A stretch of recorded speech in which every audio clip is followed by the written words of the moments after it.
கீரிகள் மட்டும் ரொம்ப தைரியமா அந்த பாம்பு கூட சண்டை போடுது. இப்போ மற்ற விலங்குகள் எல்லாமே பாம்பு கொத்துச்சு அப்படின்னா அந்த விஷத்தால அவங்க பேரலைஸ் ஆயிடுவாங்க, இறந்து கூட போயிடுவாங்க. ஆனா இந்த கீரிகள் மட்டும் ரொம்ப தைரியமா அந்த பாம்பு கூட சண்டை போடுது. அது எப்படி அப்படின்னு பார்த்தோம்னா, இப்போ நம்ம மற்ற விலங்குகள் எல்லாத்துக்குமே இந்த பாம்பு கடிச்சிச்சு அப்படின்னா அதோட விஷயம் அதோட உடம்புக்குள்ள போய் நரம்பு மண்டலத்தில் இருக்கக்கூடிய அசிட்டைல் கோலின் ரிசெப்டர்ஸ் அதுல போய் சேரும். அங்க போய் சேர்ந்துச்சு அப்படின்னா இப்ப தசைக்கும் நரம்பு மண்டலத்துக்குமான கனெக்ஷன் தடைபட்டு போய் அதனால நாம செயலிழந்து போறோம். உடல் முழுக்க செயலிழந்து போகுது. அதுக்கப்புறம் கொஞ்ச நேரத்துல நாம இறந்தும் கூட போயிடுறோம். ஆனா இதுவே கீரிகள் எடுத்துக்கிட்டோம்னா அதுங்களோட உடம்புல அசிட்டைல் கோலின் ரிசெப்டர்ஸ் கொஞ்சம் மியூட்டேட் ஆயிருக்கு அப்படிங்கிறதுனால இந்த விஷயத்தால பெரிய அளவில் அதோட உடம்பை தாக்க முடியல.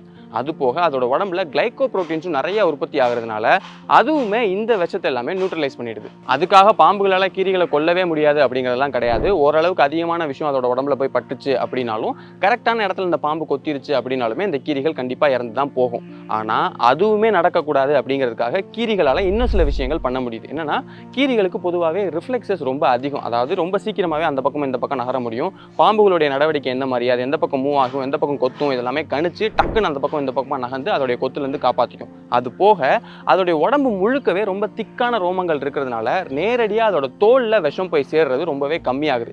இந்த மாதிரியான விஷயங்கள் எல்லாம் பண்ணி தான் இந்த கீரிகளால் பாம்புகிட்ட இருந்து தப்பிக்கவும் முடியுது. அந்த கீரிகளால் பாம்புகளை கொன்று அதை சாப்பிடவும் முடியுது. அதனால தான் ஜப்பானில் இருக்கக்கூடிய அந்த ஹபு பாம்புகளையுமே இதுங்களால் கட்டுப்பாட்டுக்குள்ளே கொண்டு வர முடியும் அப்படின்னு நினச்சி ஒரு சில கீரிகளை இங்கேருந்து கொண்டு போய் அவங்க ஜப்பானில் விடுறாங்க. ஆனால் அவங்க நினச்ச மாதிரி அந்த கீரிகள் எல்லாமே இந்த பாம்புகளை தாக்குறதுக்கு பதிலாக வேற விஷயங்கள் பண்ண ஆரம்பிச்சிருச்சு.